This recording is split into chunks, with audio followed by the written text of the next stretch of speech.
All right, how's everybody doing? Everybody good? Ready to go? All right, just first of all, excited that we're finally here, finally getting going. Excited that everybody's together and we can kind of get off to a normal start. This is my 40th football season.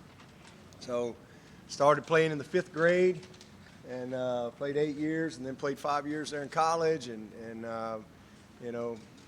it's crazy. In 13 years at Alabama, it's my 19th year at Clemson, my 13th as the head coach.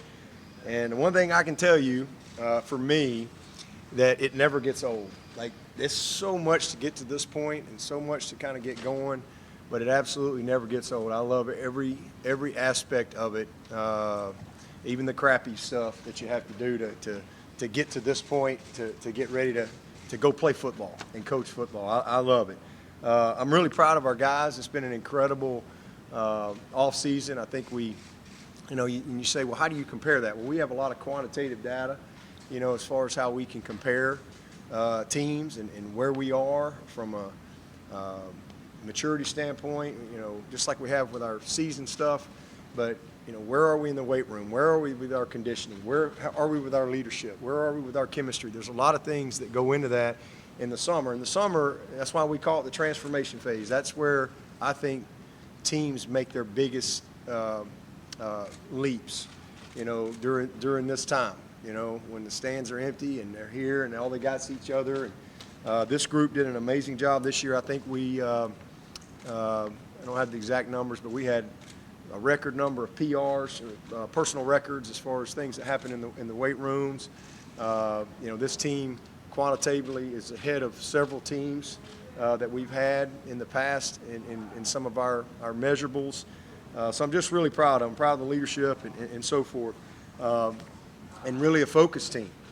We did have obviously one incredibly unfortunate situation with Fred Davis last month, and that's obviously everybody knows about that. And but I'm first of all thankful to the good Lord, and I'm thankful to all those people, the responders that were on the scene there, that what was an incredibly serious situation didn't become tragic. So I'm really thankful, again, to the good Lord and all the people who were there. And as far as Fred goes, this is not of his character. I'm just incredibly disappointed in his decision making. It's just that simple. I mean, just poor decision. He's going to deal with lots of consequences for that. Certainly we've got policies in place from a university standpoint when it comes to misdemeanor charges and things like that will handle his discipline from an internal standpoint. But he'll have consequences from this for a long time. Again, that comes with there's consequences for our decisions. So it's not something that is prolonged. He's had immediate consequences from the moment that this happened, and his team discipline has already started and will continue today. So I'm not going to really say anything else about Fred, but I do want to talk about some positive things, and that's our injury report. First and foremost, Justyn Ross has been cleared to play football. It's been 18 months that this young man has been it's been unbelievable watching his journey. 18 months to get to this point, and just incredibly thankful for amazing doctors that he's had. But he put the work in, and his doctor has cleared him to return, and we've got some final paperwork that we got to have done by Monday. But unfortunately, on another note, I hate that you aren't going to get to see him practice today because he's in COVID protocol. So, but he's waited 18 months to get to this point. I think he will actually be able to rejoin us next Friday, just in time to go to the reserve and hang out on the lake. So, and obviously we won't scrimmage him next Saturday. But he's in great shape. He's had an awesome summer. It's not like these guys just show up here. I mean, he's been grinding all summer, skills and drills and all that stuff. But just really, again, thankful that he's got the opportunity to return and do something that he loves. Y'all, I think, all know about Taquan with his right pec, so he's going to be out. That'll be a long-term injury there. Super excited about Tyson Pumachan, and I think y'all will be too when y'all see him today.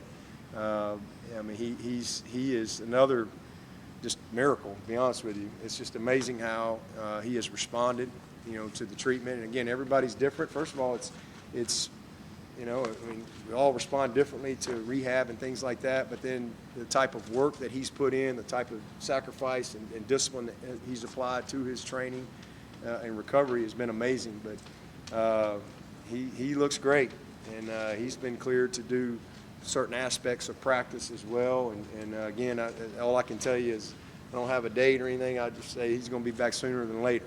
And, what went from a immediate, like, horrible mindset in the spring to as the summer came along, it's like, wow. So I'm excited that he will have an opportunity to be back. DeMonte Capehart had to have a little scope, but everything was good. They didn't have to repair anything. So he's on the fast track to get back going, but he'll be out in the immediate from a practice standpoint. But he is on a fast track to be back sooner than later. Banks Pope is a preferred walk-on guy coming in here as a tight end. He's tore his ACL back before he got here, so he's just here. We got him as a part of the rehab part of camp, so he's just rehabbing. The other one is Brandon Spector. He's a lot better too from where y'all may or may not remember from the spring. We had to kind of hold him and limit him, but he is a lot better than he was. But he's still kind of in the COVID protocol, if you will, and not fully cleared.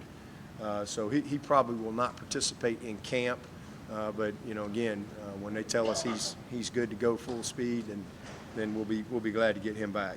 But other than those guys, we're in a good shape from an injury standpoint. The team's ready to go, and excited to get back to practice. And as practice goes, I think typically what we do is give y'all about 6 periods to do what y'all got to do and handle your business. But I told Ross earlier today that first of all, y'all obviously have to love sports, or you wouldn't do this. You wouldn't have chosen this for your job if you didn't love covering sports and all that. And it's been a long 18 months for everybody with everything that's going on. So I'm going to open practice up, but once those 6 periods are over, y'all are welcome to stay and observe. And the same for tomorrow. So you want to come out tomorrow. We don't have any media availability tomorrow, but if you want to come out and watch practice, come on out. All right. So that'll be today and tomorrow. All right. Coach, I have a question. Summer enrollees, tell us, you haven't seen them on the field yet, but what are they coming in? How do you feel about the guys? How they came in? Yeah. Well, the good news is most of our guys came in January, and you can just see the difference. I mean, like Brenningstool showed up like. He might have been 209, and he was 233 yesterday. And so you just see the difference in these guys, from where Marcus Tate was in January. Brenningstool just jumps out at me. All these guys, it's amazing the progress that they've made. And, so it's not like you're dealing with a normal guy that just got here. The overwhelm part's kind of behind them, away from home, all the structure of the program, the competition, they've been through spring, the installation. This will be their 3rd time to get installation for those guys. So I'm thankful that we had a bunch of mid-years, but for the guys that just got here, they've done a great job. I think they all made A's and B's and did a good job in their school part, and they've transitioned well in the weight room. We've got some guys that are we've got some advanced guys that came in here with a really good foundation, and then we got some guys that got a little ways to go, as far as putting it together. And you see that quickly when you get to this level. because there's just, the guys that we get, very rarely is there many people that can really challenge them consistently. And then you step into this environment where you get challenged every day, whether it be from a mental standpoint and what you have to learn, knowledge of the game, a physical standpoint in that weight room, strength conditioning. You kind of see where you are compared to some other guys, nutrition, everything, how these guys take care of their bodies, conditioning, and the competitiveness that comes at this level from a conditioning standpoint. And now you ramp it up with practice. So it's a lot on them, but I'm excited to see them for the first time on the field. Coach, a lot of speculated about